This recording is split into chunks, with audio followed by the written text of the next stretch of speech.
Minus 7 plus 7 equals 0.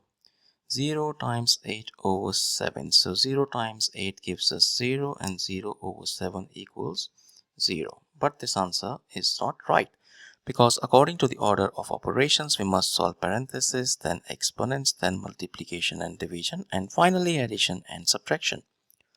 Remember, if in any expression we have both multiplication and division present, we must work from left to right, and same applies to addition and subtraction.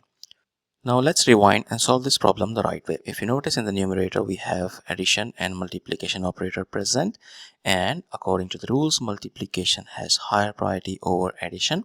So we need to solve this multiplication first. So 7 times 8, that gives us 56.